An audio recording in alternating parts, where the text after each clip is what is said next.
nasa linya po natin para sagutin itong panawagan na ito. Dr. Dante Palabrica, Assistant Secretary for Swine and Poultry ng Department of Agriculture. Asek, magandang umaga po. Hello. Magandang umaga, Mel, sa iyo at sa mga nakikinig sa estasyon. Opo. Alam namin kay Abalata, ongoing. Tama ho ba? Ongoing pa po yung ating, tawag nila doon? Pilot testing po ba ito? O vaccination, Asek? Hindi testing ito, pagro-roll yun na ng pagbabakuna. Opo. Sapagkat tested na ng 2 taon. So, nasaan po tayo ngayon? Sa Batangas pa rin po ba tayo o may ibang lugar na po tayong napuntahan, Asek? Nasa Batangas pa rin tayo dahil considered natin yun as hot area. Pero ang nag-signify as far as north na gusto nilang magpabakuna na ng ASF sa kanilang mga alagang baboy. Opo, yun nga po tatanong po namin sa inyo eh. Pwede na bang mangyari po na palaganapin natin po yung pagkabakuna na yan, Asek, sa lahat po ng mga lugar na apektado po ng African Swine Fever sa buong Pilipinas? Ang binigay na permit sa amin dito sa bakunan to ay ang tawag ay MR, Monitor List ng FDA. At maraming kulatilya ang inilagay ng FDA para ma-roll out namin ito yung bakuna. Importante kasi na malaman namin na ang babakunahan ay malakas, walang comorbidity, at the same time, biik lamang at hindi dapat inahin. At experience namin sa Lubo ay nagpapatunay na kapag may comorbidity ang baboy, ito ay imbis na makatulong ay babagsak. Kaya ito'y magandang experience. Kaya lahat ng aming babakunahan, sinecheck namin na maayos at walang comorbidity ang mga baboy. So gano'n pala mangyayari po. So para may screening muna tayo at saka ilalapat ang mga bakuna. So hindi po mangyayari yung karaka-raka ay magkakaroon tayo ng emergency use ng bakuna laban sa African Swine Fever, Asek, at this point? Mayroong isang grupo na gusto sana palaganapin kaagad ang pagbabakuna. Ito ay pinag-aaralan ng ating butihing Secretary Chu Laurel at inaantay namin yung mga points na inahabol nitong grupong ito na mapalaganap. Pero for the meantime, tuloy-tuloy pa rin ang aming pababakuna ng monitored release sapagkat tulad ng sinabi ko, importante na nakatutok ang gobyerno dito sa bakunang ito. Ngayon po, ang may hawak po ng bakuna ngayon ay ang DA lang po. Wala pong iba, hindi po to commercially available sa ngayon dito sa Pilipinas, Asek? Yes, ang BAI na isang agency ng Department of Agriculture, ang full control nito, ni isang bote walang lalabas at sa BAI sapagkat lahat ito ay accounted for. Opo, kung magkakaroon tayo ng, ang kondisyon yata po para magkaroon tayo ng emergency use ay magdedeklara muna si Presidente ng ASF outbreak. Tama ba, Asek? Yes, yun ang sinusulong ng grupo ng backyard group na mag-declare ng national emergency. Pero ang nakikita namin ay imbis na national emergency ay regional na lang sapagkat hindi naman buong Pilipinas ay mayroong problema sa ASF. Pag nagkaganon po, pwede na nating payagan ang na ma-access commercially ito pong mga bakuna. Tama ba yon? Ganun ba mangyayari noon, Asek? Yes. Yun ang punto ron. No? Kapag dineklarang emergency na may national emergency, ang FDA ay pwedeng magbigay ng emergency use ng tulad na nangyari sa COVID. At ang mga magsasaka ay pwedeng bumili ng kanilang bakuna.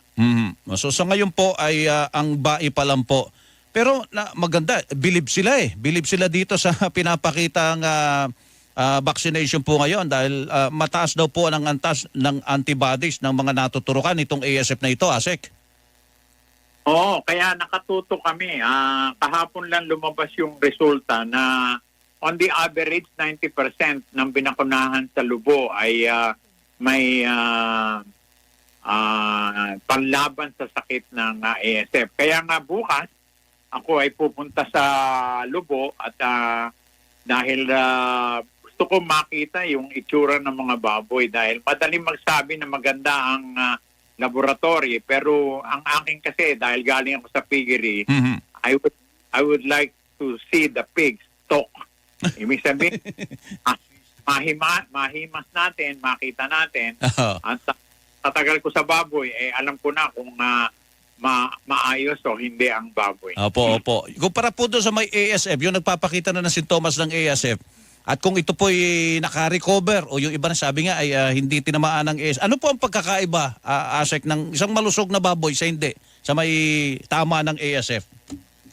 Okay, base sa experience ko, ang una namin tinitingnan dyan yung pagkain. Pag hindi kumain, matumal ang kain, ay at namumula ang katawan, meron na itong senyal na possible, no, na ASF. Kailangan lang ang veterinaryo ay huwag maging masyadong focus sa ASF dahil may mga sakit na halos pareho nitong ipinakikita ng ASF. So pag nakita mong tumungal ang baboy, kailangan ihiwalay mo na kagad yun at obserbahan. Pag nakita mong nagmula na at biglang bumagsak, padala mo ang blood sa gobyerno at makikita roon na yun na may ASF. Yun ay dapat ibaon at hindi dapat ilabas ng farm. Tapos i-disinfect yung mga katabing bahay sapagkat bumilang ka lang ng 3 araw kapag ang isang farm ay tinamaan, uubusin niya yung baboy. Ayun. So sa ngayon po, ang ating pinagkukunan pa lang ay ang Vietnam ng bakuna laban sa ASF. Oo, at inaayos kong mabuti na magkaroon ng bakuna na pwedeng gamitin sa inahin. Kasi itong sa Vietnam ay gagamitin lang sa palakihin. Importante na para sustainable yung inahin dahil yung inahin maglalabas ng 10 biig at paparami natin ng ating population. Kung magamit natin itong bakuna namin tinitingnan at ine-examine na pwedeng gamitin sa inahin. Saan po manggagaling yun? Sa Vietnam din, nagde-develop na rin sila ng bakuna para sa inahin. Hindi. Ito ay galing sa Chulalongkorn University na Thailand at isang private na may connection sa University of Taiwan sa Taiwan na siyang magpuproduce ng bakunang ito. Opo. Dinidevelop pa lang po yun o tinetesting na rin po doon sa Thailand? Matagal nang ginamit yan sa Thailand at tinest na rin ito dito sa Pilipinas 2 years ago, 2022. Opo. At nagpakita ito ng magandang antibody na panlaban. Actually, to be very technical about it, ang importante yung tinatawag na cell-mediated immunity. Medyo technical yun. Yun ang kailangan panlaban dito sa ASF. Pero antibody kailangan din para dito sa ASF. Opo. Para sa mga inahing baboy po naman yon, Asek.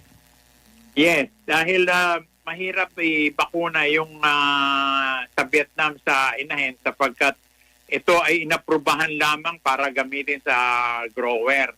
At pwede natin itong gamitin sa inahin.